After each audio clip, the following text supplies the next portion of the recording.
Social media influencer slash Instagram model turns into a cult leader. Her most loyal followers turn into her victims. I mean, like, you would think that this was like the plot of a horrible movie. No, it's real life. Kat Torres grew up in Brazil, and when she was younger, she participated in a lot of beauty pageants, competitions. At around 14 years old, she got into modeling, and right off the bat, that career path seemed to be really promising for her. She signed with an agency, she started making more money, and then more money, and then more money. And as the years went on, her success just kept growing. She was traveling all over the world to work on different projects. She became the face of her modeling agency. She ended up moving to Paris for her job, and then it was in 2013 that she was photographed with the one and only Leonardo DiCaprio. People saw that picture of them photographed together, and as you can imagine, the rumors started flying that she was his new girlfriend, and her social media absolutely blew up. She was not dating him, by the way, they never dated, but Kat saw all of the attention that she was getting from the media. Her face was everywhere, and she took advantage of that. She moved to New York. After that, she moved to LA, and by 2015, she was around 23 years old and a full-blown social media influencer slash model with well over 1 million followers. And then Kat's content starts to change a little bit because she goes through a spiritual transformation of sorts. And she becomes very big on ayahuasca. I'm sorry if I pronounced that incorrectly, but basically ayahuasca is a psychoactive plant that you can brew and make into a tea. I'm sure you can consume it in other ways, but it's essentially a plant, often used for spiritual and healing ceremonies and or rituals. Kat started doing this pretty frequently, these ceremonies and rituals, and she would often talk about how she had these spiritual awakening, out-of-body sensations, sometimes up to 12 hours a day, and oftentimes during these rituals, she would hallucinate. And the more that she did this, the more things she would start to believe. For example, she started to believe that she could cure cancer, that she was Jesus, and that she could talk to spirits. So now at this point of her life, she thinks that she has higher powers, that she is destined to spread the word and spread these beliefs to her followers. So then she becomes like a life coach, self-help guru, and that turns into her creating this subscription service that her followers can pay for to receive advice from Kat. She created a website where you could pay for a subscription for her to help you and give you advice and coach you on everything from relationships to business success to health stuff to spirituality stuff. And if she really was helping people, that would be great, but she wasn't. And it very, very, very quickly became a way for her to only manipulate her followers. But the thing is that people believed her because she was this beautiful, successful model, and she was selling this in a way that she would make people think that if they trusted her and followed her and listened to and took her advice, then they too could become as successful as she was. And she was specifically targeting vulnerable young women. Her whole pitch was that she could turn you from a quote poor, depressed, and troubled girl to a rich, successful model, end quote.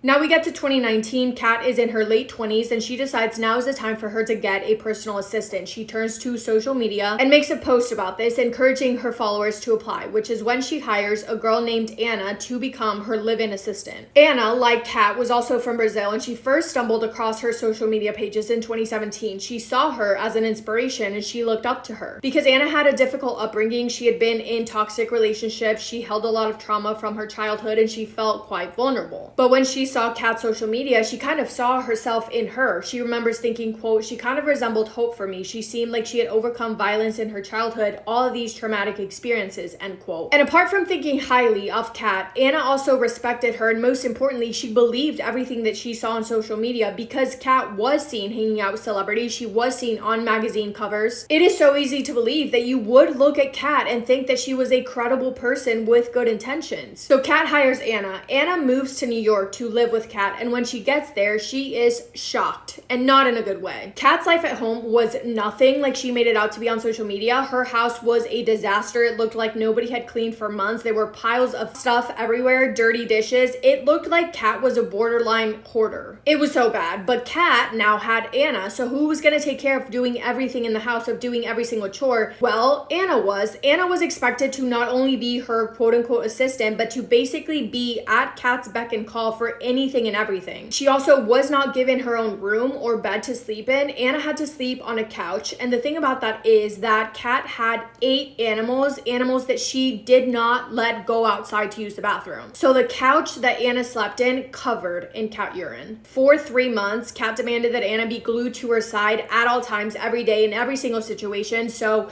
when Kat was out doing whatever, Anna always had to be there in social gatherings. When Kat was in her bedroom with a man doing whatever, Anna had to be there. When Kat was showering, Anna had to be there. And the worst part about it all is that Anna never saw $1 of the money that Kat had promised to give her. She never got paid. And after 3 months of that, Anna realized that things were only getting worse, that Kat was delusional, manipulative, and controlling, and she left, thankfully. Then Kat met a 19-year-old man who she married when she was around 27 or 28 years old. So now she is a husband. They moved to Austin, Texas together in 2022. And once again, Kat turns to social media to post about how she's looking to hire live-in assistants. She hires 3 Brazilian women, Desiree, Leticia, and the third woman who is referred to as Sol. She was underage at the time, so her name is protected. Desiree was living in Germany at the time. Kat bought her a plane ticket to go to Austin, Texas to move in with her, which she did. Leticia was living in Brazil. Kat managed to convince her to drop out of school to move to Austin, Texas with her, which she did. And Sol had recently, unfortunately, found herself in a position where she was unhoused. And Kat hired her to come and live with her, and her job would be to do tarot readings and yoga classes. Kat told all of them that she would be able to help them spiritually, and she really made this sound to be such a perfect, amazing opportunity. But of course, when the 3 women got there, they realized that every single thing that Kat had told them had been a lie. And this is really the peak of where this whole story turns into a cult. Because Kat had really strict rules that the 3 women had to follow. For one, the 3 of them were forbidden from speaking to each other. They had to ask permission in order to be able to leave their rooms, even if they just needed to go to the bathroom, and they were not allowed to talk to anyone. Kat forced them to block every single person from their contact list on their phone. And if they didn't follow the rules, then Kat would kick them out. And remember, this is the first time that any of them had been in the States. They don't know anyone at all. One of the women, Sol, has said, quote, "It was terrifying. I thought something could happen to me because she had all of my information, my passport, my driver's license," end quote. But Sol knew that she would not be able to last there living in that situation. So thankfully, somehow, some way, she managed to escape with the help of an ex-boyfriend. The other 2 continued living inside of that house. And then one day, Kat says that she got a message from the spirits above. The spirits above gave her a message saying that Desiree needed to become